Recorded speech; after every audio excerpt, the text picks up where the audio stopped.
toho grilování teď vlastně přejdeme k tomu časování zásobu, kdy kolega Honza nachystá, každý zásob má jiný čas, protože každý zásob může mít jiný čas, ale stejnou teplotu. U grilování, smažení se používá stejná teplota, 230 stupňů, otevřená klapka a griluje se. A takovým způsobem může fungovat à la carte.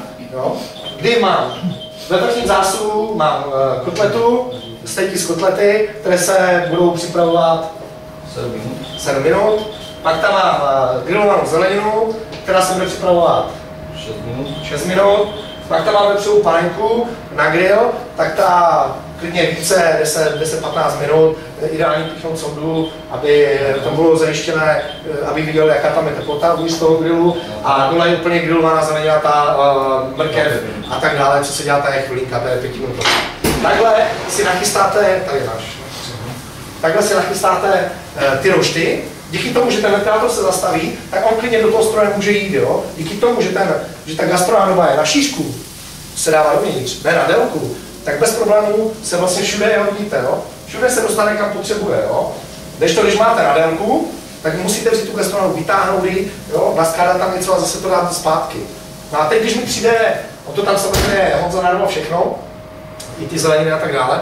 A teď, když bych pracoval doma v kuchyni, děláte à la carte kuchyni přes obědy, přes večeře, přijde mi steak, přijde mi jeden stůl, jo, tady pán spaní třeba, jo, pán spaní, mluvám se.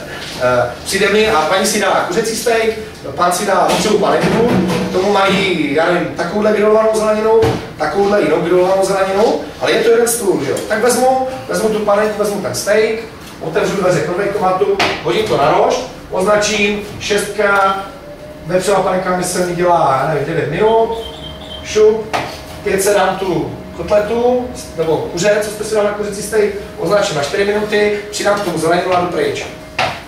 Konvektovat za mě nejdá čas a já už v klidu můžu chystat sos, můžu si tady chystat, pokud děláte oblohy, tak třeba oblohu, jo? Můžu si chystat, hodit do fritézy hranolky, když mají přílohu třeba hranolky, anebo ty hranolky můžu vzít, přihodit je klidně do konvektomatu, protože konvektomat samozřejmě ty hranolky už smaží taky, jo? No, takže pracuju. A mezi tím ten čas mi hlídá ten konvektomat. V okamžiku, kdy je hotovo, tam hodím 2 sekundy, v okamžiku, kdy je hotovo, tak ten konvektomat mi začne takovýmhle způsobem zvukový signál udělá, takový nepříjemný, a začne mi blikat, který zásob je hotový. Že je 6, jo? Kde jsem dával ty naše jídla.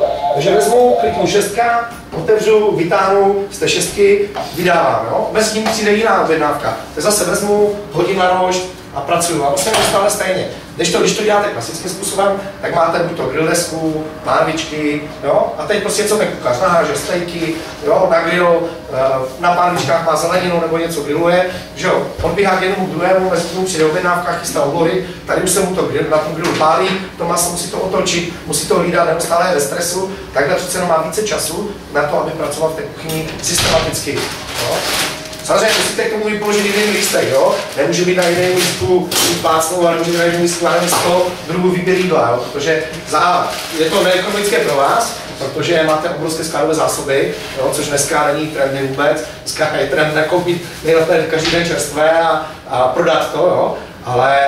Ale můžu mít prostě výběr, já nevím, 5-6 steaků, můžu mít jednu směs, kterou dám na pánev, nebo 2 směsi na pánev, jo, takovýmhle způsobem můžu dělat lososa, jo, takovýmhle způsobem můžu dělat lososa třeba, jo, nebo ho vytáhne.